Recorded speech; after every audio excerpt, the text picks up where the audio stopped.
Jadi hari ini kita akan berbicara tentang kecemasan. Jadi kita akan berbicara tentang kecemasan, bagaimana kecemasan itu ketika menimpa diri Anda, apa gejalanya, dan bagaimana ketika Anda ketemu dengan teman, rekan, atau orang dengan gangguan kecemasan, bagaimana mengenalinya, dan bagaimana cara Anda membantunya untuk lebih meringankan gangguannya dan penderitaannya.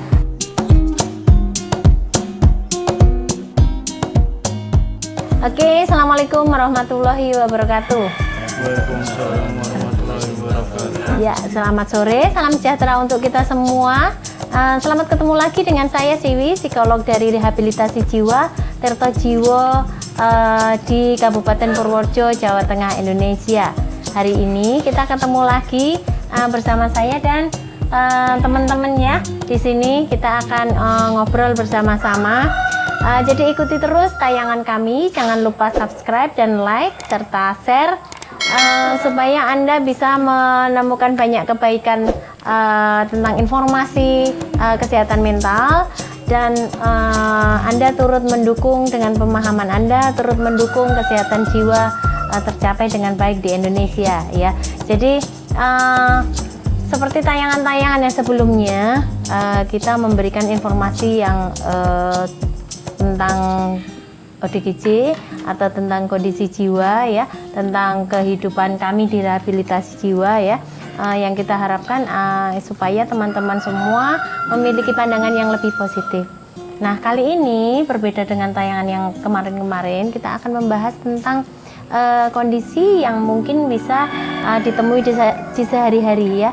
Bisa mungkin Anda yang mengalami ataupun orang lain yang mengalami ya. Jadi hari ini kita akan berbicara tentang kecemasan.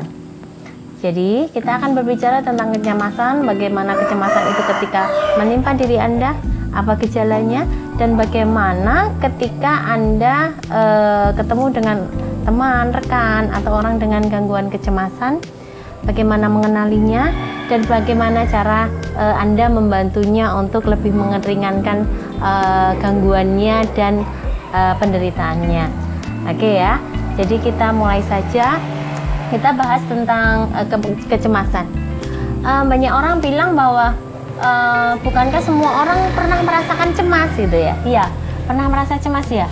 Khawatir gitu ya? Pernah cemas. Cemas kenapa? Cemasnya kenapa? Nggak tahu. Cemas aja gitu ya? Cemas aja. Tapi takut, khawatir gitu. Mas Yoga apa? Cemasnya banyak pikiran, Oh, cemasnya banyak mikir. Kenapa banyak mikir? pengen pulang. Oh, pengen pulang. Nggak betah di sini. Terus saya pulang ke teater. Oh, kangen ya, kangen rumah. Nah, oke. Terus Pak Khalifah, kenapa cemas? Kenapa? Oke ya. Jadi ini contoh kecemasan dalam proses rehabilitasi. Mereka pun mengalami kecemasan ketika bisa nggak pulang ya, aku kangen rumah, bisa nggak ketemu dengan keluarga gitu ya. Terus atau yang dirasakan cemas tapi nggak tahu cemasnya apa. Nah itu dalam kondisi ODGJ. Tapi untuk di sehari-hari cemas mungkin saja bisa terjadi ya. Jadi gangguan kecemasan ini adalah perasaan khawatir yang berlebihan dan terus menerus sehingga akan mengganggu aktivitas seseorang ya. Jadi kondisi ini akan diikuti dengan perubahan-perubahan yang Anda rasakan. Mungkin gejala menjadi sulit tidur, sulit konsentrasi ya, terus sangat menakuti atau khawatir dengan masa depan gitu ya. Terus juga mungkin Anda mengalami sesak napas atau perasaan-perasaan negatif lain ya.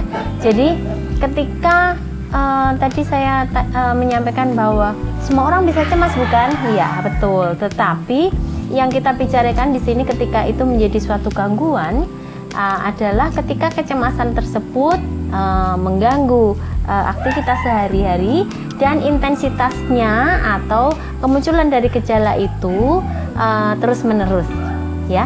Dan di sini bisa saja terjadi ketika orang dengan kecemasan itu justru mencemaskan hal-hal yang ringan. Jadi untuk kebanyakan orang normal ini akan cemas dengan sesuatu hal yang memang real adanya.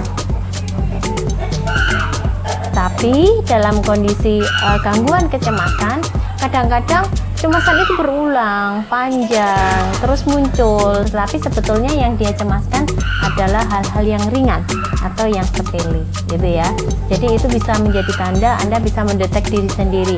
Apakah Anda merasakan kekhawatiran yang berlebihan, yang terus-menerus, sehingga ada sulit untuk beralih dari pikiran tersebut, malas untuk mengerjakan sesuatu, tidak konsentrasi, atau Anda merasa senang menyendiri. Karena cemas Anda senang menyendiri, justru tidak mau bergaul dengan orang lain ya. Jadi itu kecemasan yang bisa kita detek dari diri kita sendiri. Nah, untuk orang lain, misalnya Anda menemui keluarga atau teman, oh jangan-jangan dia kegangguan kecemasan ya. Nah, gejala-gejala apa yang bisa kita lihat ya? Jadi kalau tentang diri sendiri, tentu saja ini gejala yang kita rasakan. Tetapi ketika kita akan mendeteksi gangguan kecemasan pada orang lain, berarti kita akan melihat gejala-gejala yang muncul dari orang tersebut, mungkin perilakunya ya. Jadi yang paling sering terjadi orang-orang dari yang mengalami gangguan kecemasan ini justru mereka akan menarik diri ya dari lingkungannya. Mereka nyaman, lebih nyaman untuk sendiri, dan justru di dalam kesendiriannya dia akan memikirkan terus-menerus tentang kekhawatirannya ya. Jadi orang tersebut mungkin akan sulit konsentrasi, bisa mudah marah, ataupun dia gelisah gitu ya. Nah, itu bisa Anda lihat dalam kondisi-kondisi ketika orang mengalami kecemasan. Nah, untuk kecemasan ini sendiri apakah bisa disembuhkan, atau kita diri sendiri bisa melatih untuk tidak cemas gitu? Bisa tidak kira-kira? Bisa ya, tetapi nanti bisa ya. Tapi nanti ketika kondisi itu tidak segera membaik, atau membaik muncul lagi, ini Anda harus mencari pertolongan kepada dokter ya, supaya biasanya dokter akan memberikan obat-obat yang lebih membantu Anda untuk lebih tenang gitu ya. Nah, jadi kalau Eka tadi cemas, terus kalau pas cemas terus ngapain biar nggak cemas? Ngalamun. Iya. Oh, cemas terus ngalamun, nggak tambah cemas? Enggak. Terus mikir apa kalau pas ngalamun?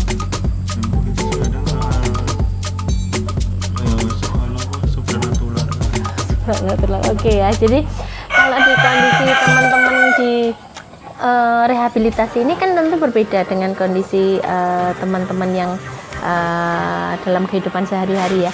Jadi banyak hal yang bisa Anda lakukan untuk meringankan gangguan kecemasan Anda, ataupun banyak hal yang bisa Anda lakukan untuk membantu orang-orang dalam kecemasan supaya meringankan gejalanya atau gangguannya ya. Kalau untuk Anda sendiri, pada prinsipnya untuk Anda sendiri atau orang lain itu sama ya. Dalam prinsipnya orang dengan gangguan kecemasan, yang pertama jangan menghindari komunitasnya ya, jangan menarik diri dari lingkungan. Ketika Anda sendirian justru akan melamun seperti yang dirasakan Eka. Aku kalau cemas terus ngelamun gitu ya. Nah, justru ketika Anda sendiri melamun, itu gangguan kecemasannya akan lebih intens. Artinya Anda berada di dalam pemikiran itu yang mendalam. Tapi ketika Anda dalam komunitas Anda, lingkungan Anda, dalam kegiatan sehari-hari, ini perasaan itu akan teralihkan ya. Ketika Anda bersama teman Anda mengajak ngobrol, nah perasaan kecemasannya akan sedikit menghilang karena teralihkan gitu ya. Terus yang kedua, Anda harus menjalani pola hidup sehat, tidur yang teratur, istirahat yang teratur, makan yang teratur, dan pola-pola kebugaran ya. Apa hubungannya tidur teratur dengan kecemasan ya? Karena di situ ada lingkaran, ketika orang cemas nggak bisa tidur, orang yang tidak bisa tidur dia bertambah cemas gitu ya. Jadi Anda bisa melaksanakan relaksasi sehingga Anda pola tidur Anda tidak terganggu. Jadi bisa juga dilakukan dengan melatih ritme biologis Anda. Jadi tidur di jam-jam yang memang jamnya tidur, tidak melakukan kegiatan di jam tidur gitu ya, sehingga pola tidur Anda tidak tergeser. Nah, karena tubuh kita memiliki ritme sirkadian namanya ya. Jadi pola-pola di mana tubuh ini akan mengantuk pada waktunya ya, kecuali dalam kondisi kelelahan bisa mengantuk lebih awal atau lebih rasa kantuknya lebih panjang. Di sini fungsi tidur ini sendiri akan membuat orang-orang dengan gangguan kecemasan dalam tidur yang nyenyak dia akan rileks ya. Dan juga orang-orang yang bisa tidur cukup biasanya dia akan lebih tenang ya, dan terhindar dari gangguan-gangguan fisik ya, misalnya kurang tidur menjadi lemah, lesu gitu ya. Nah, ketika tidur cukup tubuhnya akan fit gitu. Terus selanjutnya, selain dari tadi dalam lingkungannya, habitatnya, terus pola-pola hidup sehat yaitu tidur, selain tidur yang cukup Anda perlu olahraga yang cukup ya. Olahraga yang cukup ini akan membantu Anda bugar. Selain bugar, ketika olahraga Anda akan rekreasi juga ya, merupakan hiburan ya. Olahraga, jogging, jalan-jalan, ketemu orang ya, menyenangkan. Senang ya jalan-jalan ya. Ya, jadi jalan-jalan menjadi kegiatan yang menyenangkan, artinya ketemu orang lain gitu ya. Terus ketemu hal-hal yang baru gitu. Terus selain itu adalah makanan yang sehat dan teratur ya. Jadi pada umumnya orang yang kecemasan mungkin nafsu makannya akan berkurang karena dia pikirannya tersita ke gangguan kecemasannya. Tetapi ketika Anda berusaha untuk memenuhi pola hidup sehat dengan makan makanan yang teratur. Jadi pola makan yang teratur akan menghindarkan kita dari gangguan pencernaan pastinya ya. Terus juga perasaan lemah, lesu karena kita kekurangan nutrisi. Itu pentingnya untuk kita memperhatikan pola makan kita. Terus hal lain yang tidak kalah penting adalah mengalihkan gangguan kecemasan itu dengan kegiatan yang positif, seperti berkegiatan sesuai hobinya itu ya. Hobinya apa Pak Khalifah? Hobinya apa? Mancing. Oh, mancing. Kemarin sudah mancingnya. Bisa mancing ya. Mancing itu selain hiburan ya, juga ketemu orang banyak ya. Tapi jangan mancing sendirian. Mancing sendiri nanti jadi pikirannya masih tetap fokus ke hal-hal itu ya. Jadi mancing, ketemu orang gitu ya. Terus hobinya apa Mas Eka? Membaca buku-buku apa? Oh, buku komik. Ceritanya tentang apa biasanya? Oh, Naruto, yang Jepang itu ya? Oh, senang ya? Itu berlanjut terus kan? Iya. Oke. Kalau baca buku, terus ngantuk, bisa tidur ya? Oke ya. Terus masih apa? Baca koran? Lo sekarang masih ada koran? Masih ada. Membaca ya, selain mancing mereka berhobi membaca ya. Jadi kegiatan sesuai hobi ini selain mengalihkan, juga waktu ini akan terisi oleh hal-hal yang positif ya, sehingga perasaan negatifnya akan hilang gitu. Oke, terus yang selanjutnya adalah selain hal-hal tersebut di atas, bisa Anda berusaha untuk relaksasi, latihan relaksasi. Relaksasi ini bertujuan ketika Anda menghadapi serangan kecemasan, Anda akan bisa lebih rileks, bisa lebih berpikir positif dan melewati gangguan itu dengan baik. Artinya ini adalah keterampilan yang berkembang dari waktu ke waktu. Mungkin di awal-awal relaksasi ini tidak memberikan efek yang begitu signifikan, artinya tidak begitu membantu Anda untuk mengatasi kecemasan. Tapi ketika Anda berlatih, mencoba terus-menerus, ini akan keterampilan Anda untuk relaksasi akan semakin baik ya. Secara sederhana, kalau secara kompleks bisa dengan meditasi, yoga ya, tetapi secara sederhana ketika Anda mengalami kecemasan, Anda bisa mereduksinya dengan menarik napas panjang ya. Tarik napas panjang dari hidung yang dalam-dalam, terus dilepaskan lewat mulut gitu ya. Jadi dari proses Anda menghirup udara, ini akan ada perasaan nyaman, perasaan tenang ya, yang terus berkembang, dan ketika Anda bisa melatihnya, ini akan bagus untuk mereduksi ketegangan Anda atau kecemasan Anda gitu ya.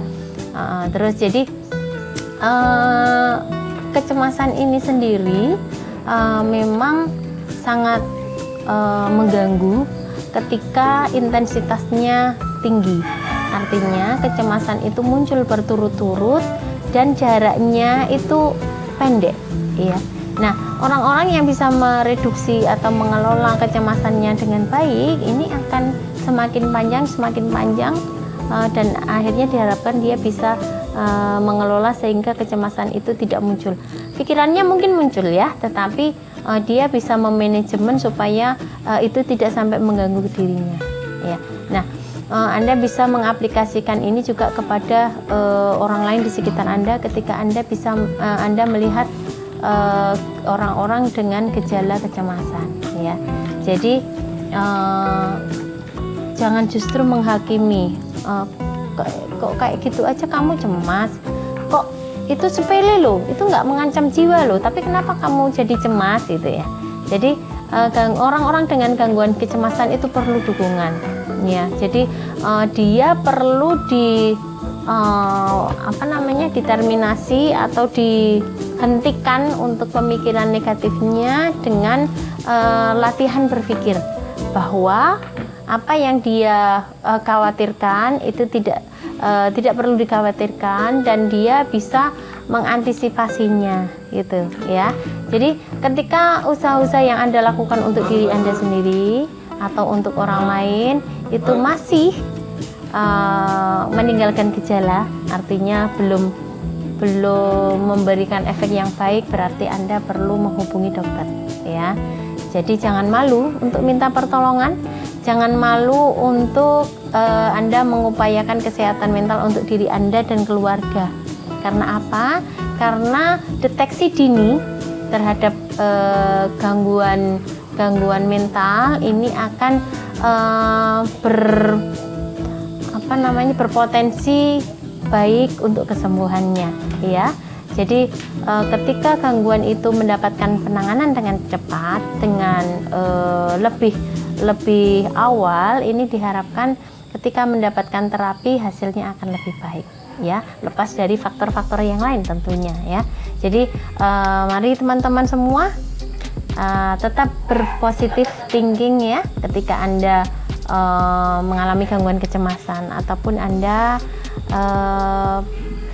bertemu dengan atau berada di antara orang yang dengan gangguan kecemasan ya. Karena dengan berpositif thinking, apa yang Anda takutkan, Anda khawatirkan, ini bisa Anda pikirkan secara logika sehingga kecemasannya akan berkurang.